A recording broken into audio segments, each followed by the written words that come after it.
এখন যে ইনফরমেশন টেকনোলজির যুগে আমরা আছি, ইভেন একটা শেয়ার করি, আমি কয়েকদিন আগে এআই কে কোশ্চেন করলাম যে 2025 সালে ছাত্র শিবিরের কি প্ল্যান নেওয়া উচিত।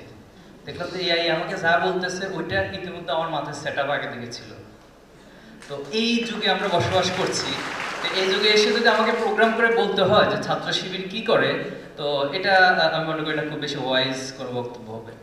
তো আমি আপনাদের কাছে মনে করি আপনারা যথেষ্ট কনসিয়াস এবং ঢাকা ইউনিভার্সিটির স্টুডেন্ট হিসেবে দেশের কোথায় কি হচ্ছে ঘটছে, একটা সময় মনে করা হতো যে যারা ছাত্র এরা মনে একটু কম বুঝে বা এরা আসলে এত বেশি এই রাষ্ট্র সম্পর্কে সচেতন না, কিন্তু 2024 আসলে আমাদেরকে প্রমাণ করে দিয়েছে যে এই জেনারেশন, এই ছাত্র সমাজ কম বুঝে না, বরং যতটুকু প্রয়োজন তার পারফেক্টনেস সহ পুরোটাই বুঝে, আলহামদুলিল্লাহ। তো সে জায়গা থেকে আমি বলবো যে ছাত্র শিবির সম্পর্কে আপনাদের স্টাডি থাকার কথা। আমরা বেসিকলি যেটা করি, যেমন একজন ছাত্র হিসেবে আমার কি করণীয়, ছাত্র হিসেবে আমার পড়াশোনা দায়িত্ব। এরপরে যে প্রশ্নটা সবচেয়ে বেশি দাঁড়ায় আমাদের কাছে, যে আমরা পড়াশোনা করছি, আমাদের হিউজ সার্টিফিকেট, এরপরে হচ্ছে আমার একাডেমিক সাউন্ড, হিউজ সাউন্ড আমি, তো সব কিছু মিলে এরপর একটা প্রশ্ন দাঁড়ায় যখন আমি আমার পিতা মাতার কাছে গিয়ে প্রশ্ন করি, আমার আত্মীয় স্বজনের কাছে প্রশ্ন করি যে আপনি আমাকে কেমন চান, কেমন দেখতে চান, অথবা আমার পিতা মাতাকে গিয়ে প্রশ্ন করা হয় আপনার সন্তানকে আপনি কেমন চান, তিনি বলবেন না যে আমার সন্তান 4 আউট অফ 4 সিজিপিএ পাবে, এটা আমি চাই, কিছু চাই না। আমি মনে হয় কোনো পিতা মাতা এটা বলবে, তার প্রাইমারি কনসার্ন হচ্ছে আমার সন্তান একজন ভালো মানুষ হোক। তো ছাত্র শিবির এই একাডেমিক জায়গাটার পাশাপাশি একজন ছাত্রকে ভালো মানুষ হওয়ার জন্য যা যা প্রয়োজন, সেটা তার রিলিজিয়াস পার্সপেক্টিভ থেকে হইতে পারে, সেটা তার সোশ্যাল পার্সপেক্টিভ থেকে হইতে পারে, সেটা তার হিউম্যান কনসার্ন অথবা হিউম্যানিটির প্রতি তার যে একটা কমিটমেন্টের জায়গা সেই পার্সপেক্টিভ থেকে হইতে পারে। ওভারঅলি এই জায়গাগুলোকে আইডেন্টিফাই করে প্রত্যেকটা কর্মসূচি ছাত্র শিবির গ্রহণ করে থাকে।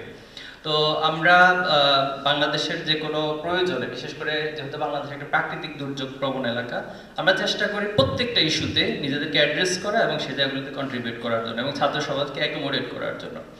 আর একাডেমিক জায়গা থেকে যেটা আমরা বলবো, আমরা চেষ্টা করি যে যিনি যে লেভেলটাতে আছেন, ধরুন বাংলাদেশের টোটাল কমিউনিটি স্টুডেন্ট অথবা একটা ডিপার্টমেন্টে তো সবাই ফার্স্ট হওয়া পসিবল না, কেউ ফার্স্ট হবে, কেউ সেকেন্ড হবে, কেউ থার্ড হবে। আমরা এটা একজন ব্যক্তির মাঝে, একজন ছাত্রের মাঝে, একজন শিক্ষার্থীর মাঝে পুশ করতে চাই যে ভাই তোমার যতটুকু ক্যাপাসিটি আছে তুমি যেন হাইস্ট অর্জন করতে পারো। এই রিলেটেড আমাদের রিপোর্ট একটা সিস্টেম আছে, আপনি জানেন, একজন ছাত্রকে টোটালি তার সারাদিনের রুটিনটাকে যেন চমৎকারভাবে সে অ্যাপ্লাই করতে পারে, এটা সেটা থেকে যেন প্রোডাক্টিভ আউটপুটটা নিয়ে আসতে পারে, আমরা একটা রিপোর্টিং সিস্টেম ফলো করে থাকি। আর আমাদের প্রোগ্রামাদের মধ্যে ট্রেনিং, মূলত যে তার মোরাল ট্রেনিং এবং তাকে এই সমাজের জন্য একজন সৎ দক্ষ মানুষ হওয়ার জন্য যত ধরনের আয়োজন সবকিছু করে থাকি। তো আমার আগে শ্রদ্ধা মির্জা গালিব ভাই তিনি বলেছেন যে তিনি ছাত্র রাজনীতির পক্ষেও বলেছেন আবার বিপক্ষেও বলেছেন। তো আমরা এখন খুব মহাবিপদে আছি, যখন ছাত্র রাজনীতি বা ছাত্র রাজনীতির জায়গা থেকে নিজের পরিচয় দিই, তখন একটা শ্রেণী আমাদের প্রতি খুব নেগেটিভ দৃষ্টিতে তাকায়, হ্যাঁ এটা ছাত্র রাজনীতি মানে এটা খুব একটা নেগেটিভ সেন্স। আবার আরেকটা পক্ষ হচ্ছে না ঠিক আছে তোমরাই পারবা আগামী দিনকে জয় করতে। তো এই দুইটা জিনিসকে কম্বিনেশন করে সামনে অগ্রসর হওয়াটা আমাদের জন্য বেশ চ্যালেঞ্জিং একটা ইস্যু হয়ে দাঁড়িয়েছে। আমরা চেষ্টা করছি ইনশাআল্লাহ বাংলাদেশের প্রত্যেকটি ছাত্র, প্রত্যেকটি শিক্ষার্থী, তারা যদি এই বাংলাদেশকে গড়তে চায় এবং জুলাই বিপ্লবের যে চেতনা সেটাকে পুরোপুরি লালন করে আমরা আগামী দিনে এগিয়ে যেতে চাই, এক্ষেত্রে আমরা আপনাদের সহযোগিতা দিচ্ছি। আশা করি আপনারা আমাদেরকে সহযোগিতা করবেন, পাশে থাকবেন।